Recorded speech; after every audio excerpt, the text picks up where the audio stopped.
talk foster families, shall we? And I can't think of a better expert to discuss it with us than Shani Scott. Shani is with the South Carolina Mentor Network, where she's a family development manager. Shani, thanks for being here today. Thank you.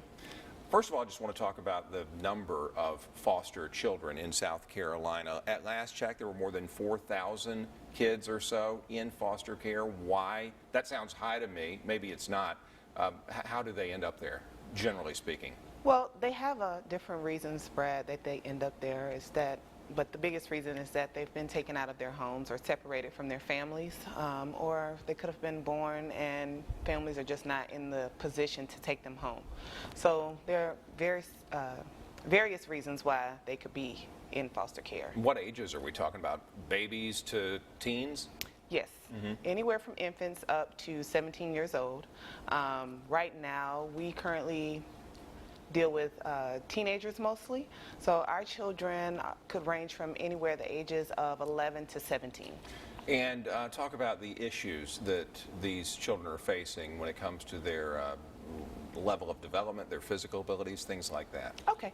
South Carolina Mentor is a therapeutic foster care agency, and so we have children that may have an emotional or behavior challenge, or a mental or physical disability, or even an intellectual complex. So, tell me about the role, if you will, Shani, of the Mentor Network. Do you all house these kids in the interim when they're going from their birth families, if you will, to their foster families?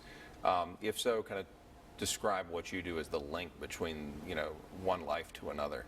Well, we work alongside with the Department of Social Services. Our agency assists with the department caseworkers, and our clinical coordinators work together to find homes for the children.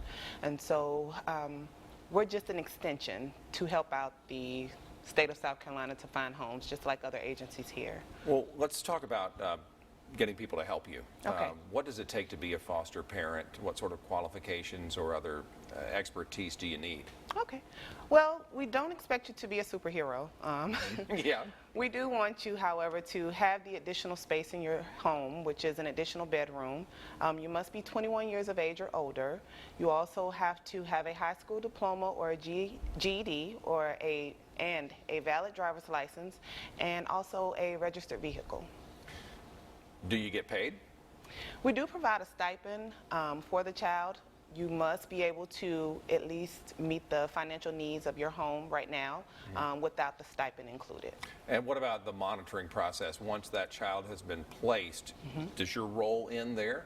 Well, my role does end. Yeah. The clinical coordinator that we have on staff will check in with you periodically.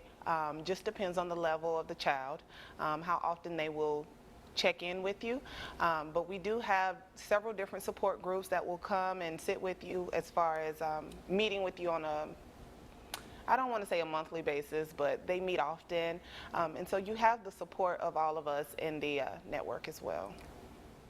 What is the importance of being a foster parent? And the reason I ask you that is because you've described these kids. They face some issues, to say the least. To a lot of people, that might not sound very appealing. So I just sort of want to balance that with the fact that this is a very necessary thing to help these kids, right? Right. It's a second chance, Brad. Yeah. That's what it is. We've all faced some things in life, and we've had some support, and that support has probably been the biggest thing that has allowed us to get to the next point. And so these children deserve that second chance. Well, do you have to have any experience dealing with these types of children, or you just sort of learn as you go once you go through the vetting process? No, we provide training for our mentors who are going to go forth in the process. So training is provided. We do skills as far as making sure they have CPR training, anything that involves Medicaid or anything with the child. So we make sure that you're prepared to bring that child into your home. What would you tell a potential parent out there? What are some things they need in their skill set and their toolbox that will equip them to be a parent to one of these children, other than a ton of patience? A ton of patience, definitely. Yeah. A open heart and an open mind. You have to be willing to understand that they've been faced with some things in life that we could never understand, and some things that we may be able to identify with, but we all react different. And so opening your heart will allow you to see it from a different aspect. Once somebody agrees to do this, is it a lifetime commitment? It is not a lifetime commitment, but a lot of times our mentors do commit to it for a lifetime. So. Have you been doing this long enough to see the transformation that happens when a child goes from not having a foster family to having one? And if so, kind of take me through the real difference it makes. Yes, in fact, we had a meeting in Columbia, and one of the mentors came in and spoke and shared some of his experiences of when he first started. In fact, he was only 28 years old, and his mentee was 17.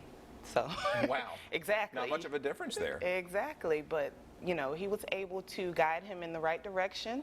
And the young man is in the South Carolina State Orchestra, and he's thriving in life, and it's awesome to see the way that he was able to turn his life around. Well, that's just incredible. I know that a lot of people do want to do this, and it's not a bad thing to do, perhaps if you're empty nesters, right? To try Exactly. to get the family going again. Once you're finished raising your own children. How can we find out more about this and get in touch with you to try, kind of take the next step?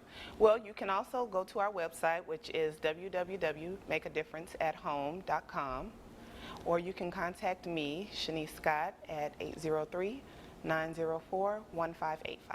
All right, and what about that Aiken and Martinez number there? I don't know if you can see it, but to the best of your knowledge, do those look like good numbers for Yes. people to call?